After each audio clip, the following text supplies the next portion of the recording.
കഴിഞ്ഞ ദിവസം ഞാൻ ഇതിൻ്റെ ഒരു റീലിട്ടിരുന്നു. ആ സമയത്ത് കുറച്ച് പേര് എന്നോട് ചോദിച്ചു, ചേച്ചി എന്താണ് വീട്ടിലെന്തെങ്കിലും വിശേഷമുണ്ടോ? എന്താണ് നീ കുക്കുവിന് പെണ്ണ് കാണാൻ വന്ന ആൾക്കാരാണോ? അല്ലെങ്കിൽ വീട്ടിൽ വേറെ എന്തെങ്കിലും ആണോ? ഇവരൊക്കെ ആരാ എന്നൊക്കെ കുറേ പേര് ചോദിക്കുന്നുണ്ടായിരുന്നു. അതൊന്നുമല്ല, ഷീജാമ്മയുടെ കൂടെ 10th വരെ പഠിച്ച ഷീജാമ്മയുടെ പ്രിയപ്പെട്ട കൂട്ടുകാരാണ് ഈ കാണുന്നവരെല്ലാം കേട്ടോ.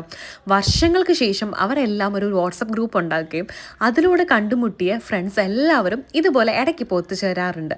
കഴിഞ്ഞ തവണ അമ്മ ഇതുപോലെ ഒരു ഗെറ്റ് ടുഗദറിന് പോയപ്പം ഞങ്ങളോട് പറഞ്ഞിരുന്നു, മോളെ അടുത്ത തവണ നമ്മുടെ വീട്ടിലേക്ക് വിളിക്കണം എന്നുള്ള കാര്യം. അങ്ങനെ ഒരു ദിവസം ഞങ്ങൾ എല്ലാവരും കൂടെ തീരുമാനിച്ചങ്ങ് കൂടി കേട്ടോ. ആ ദിവസം ഞാനും ഇഷാനും കുക്കും ഷിബിയും ഞങ്ങളെല്ലാവരും എല്ലാ ജോലികളും മാറ്റി വെച്ച് വീട്ടിലെത്തി.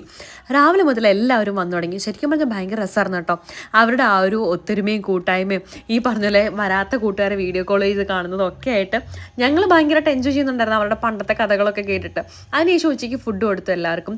ഫ്രൈഡ് റൈസും ചിക്കൻ കറി, സാലഡ്, പപ്പടം, ആസ് യൂഷ്വൽ ഉള്ളതുപോലെ നോർമൽ ഫുഡും കാര്യങ്ങളൊക്കെ ആയിരുന്നു. എന്നിട്ട് അവിടെ ഒരു ആൻറ്റിയുടെ ബർത്ത്ഡേ ഉണ്ടായിരുന്നു. ആ ബർത്ത്ഡേ കേക്കാണ് ഇതേ ഈ കട്ട് ചെയ്യാൻ വേണ്ടിയിട്ട് പോകുന്നത് കേട്ടോ. അങ്ങനെ ഞങ്ങളുടെ ഏറ്റവും വലിയ സന്തോഷം ഷീജാമ്മയുടെ സന്തോഷം തന്നെയായിരുന്നു കേട്ടോ. അപ്പം ഇതുപോലെ ഈ കൂട്ടായ്മ ഇനിയും മുന്നോട്ട് പോട്ടെ എന്ന് ആശംസിച്ചുകൊണ്ടാണ് ഞങ്ങൾ അന്നത്തെ ദിവസം പരിപാടികളൊക്കെ നിർത്തിയത്. ഇനി എല്ലാ വർഷവും ഒരു തവണ ഇതുപോലെ നമ്മുടെ വീട്ടിൽ കൂടാനുള്ള പരിപാടിയും ഞങ്ങൾ സെറ്റാക്കിയിട്ടുണ്ട്.